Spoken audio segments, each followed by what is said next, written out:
Hi, I'm Dave Gardy from Maritime TV from our studios here near Washington, D.C. for another Maritime Cybersecurity Report with ABS Group. And with us via Zoom right now is Angeliki Zisimatou, who is the Global Head of Cybersecurity Operations Group for ABS Group. It's so nice to have you here today. Nice being here. Now, we've been hearing a lot about the new IMO 2021 cybersecurity guideline. Could you elaborate on its purpose? Absolutely. So back in 2017, IMO, through its Maritime Safety Committee, recognizing the need to raise awareness of cyber threats and vulnerabilities within the maritime space, encouraged the administrations to actually ensure that they account for cyber risks within the safety management systems no later than the first annual verification of the company's document of compliance after January 1st, 2021. And that was about it. So there was no further guidance on that. Around the same time, there is a circular that came out from IMO as well, Circular 3, which provided a little bit more clarity and content on what we mean by cybersecurity risk management.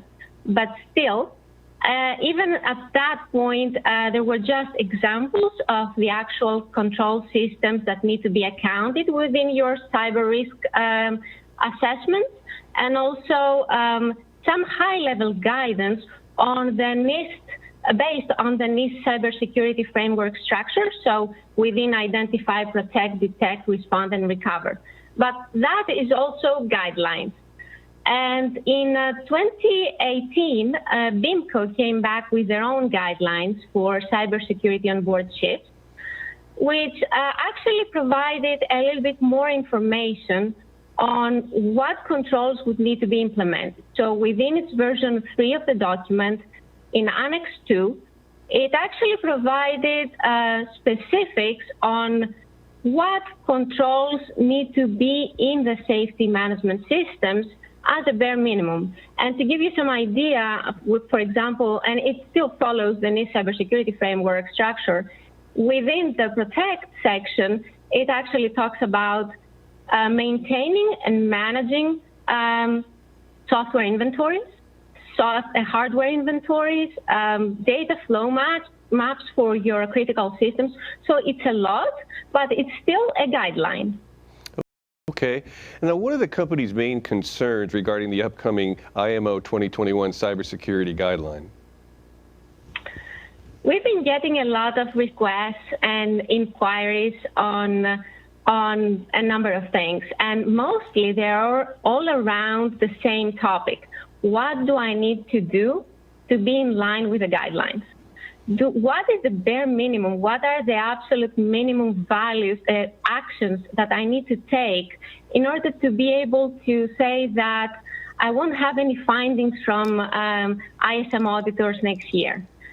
And the answer to that is not that straightforward, because at the end of the day, even though there's not much interpretation, there's a number of questions that need to be answered by the different operators.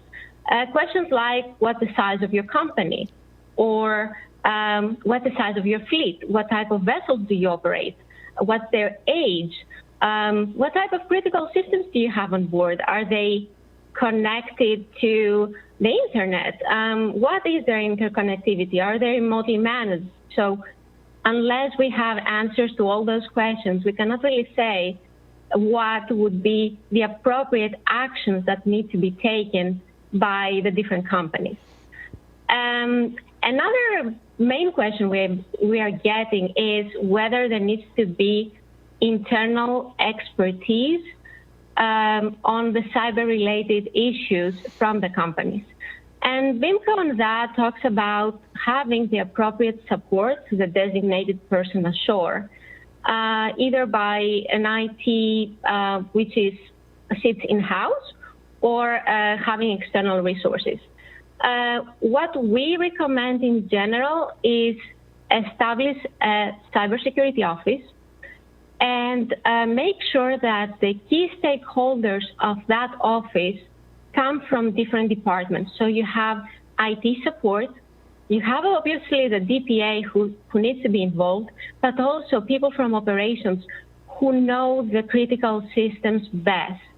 They know when they fail, they know what they need to do, what backups they keep, what the vendors who are supporting those are. So these are very important aspects that need to be considered. And of course, it really depends on the size of your company. Now, how should a company approach the guideline? What are your suggestions? We typically recommend having a company-wide gap assessment performed as a first step. And on that, you need to really consider the IMO circular along with BIMCO guidelines.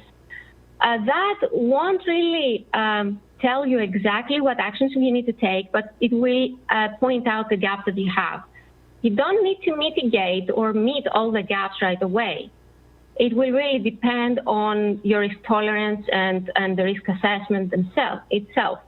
So at the end of the day, as a next step, we think that it's very critical to identify your critical functions. And doing so, we typically use IX E22 publication, which provides a clear understanding and clear description of the critical items themselves as far as categorization goes. And it breaks them down in 3 categories.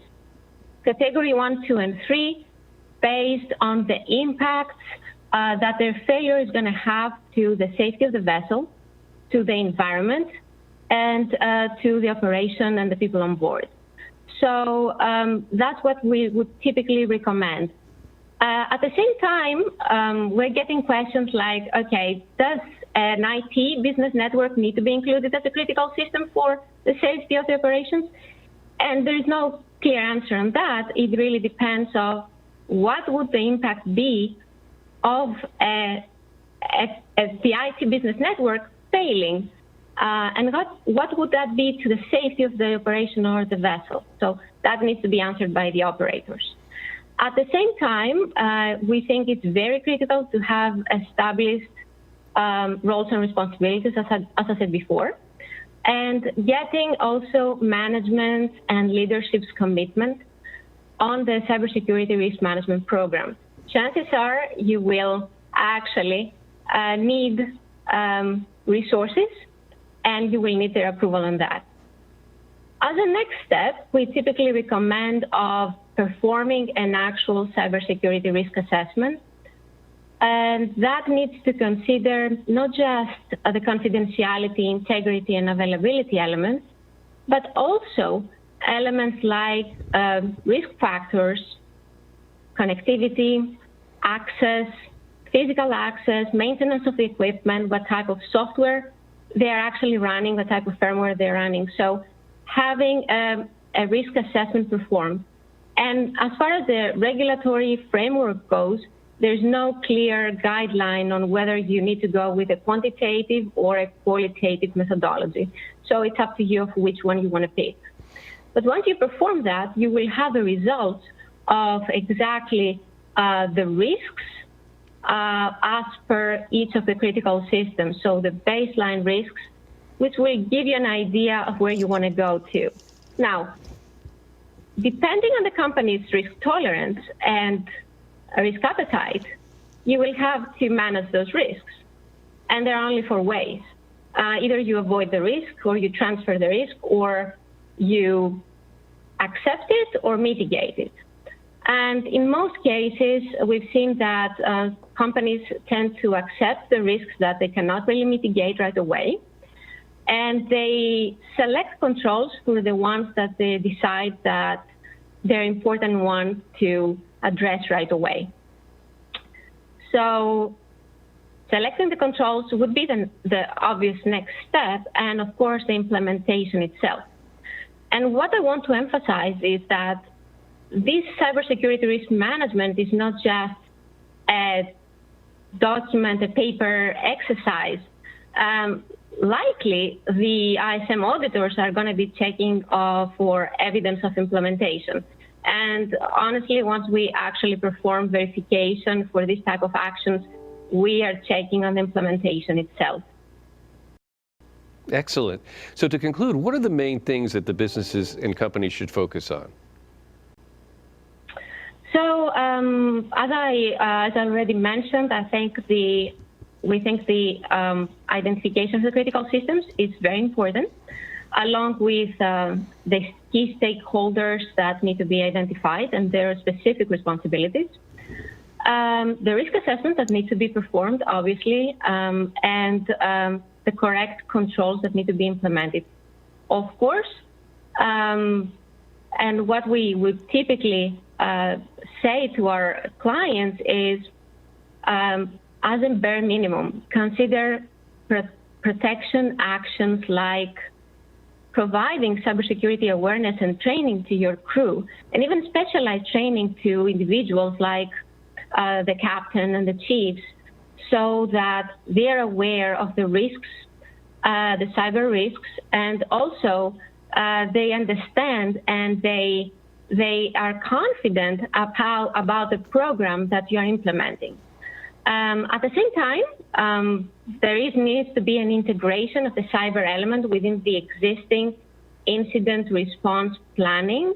And same goes with software management of change that needs to be integrated within the company's existing management of change processes. And just to conclude, I would like to say that the cybersecurity risk management it's not just something static. It requires to be reassessed because systems change, their connectivity changes, and the access changes to those. There are upgrades that are happening, so that needs to be considered by all companies. Excellent. Well, we appreciate the time you've taken to talk with us. We've been talking to Angeliki Zisimatou, who is the Global Head of Cybersecurity Operations for ABS Group. Thank you for joining us, Angeliki. Thank you so much. I'm Dave Gardy for Maritime Cybersecurity Report on Maritime TV from our studios near Washington, D.C. Thanks for watching.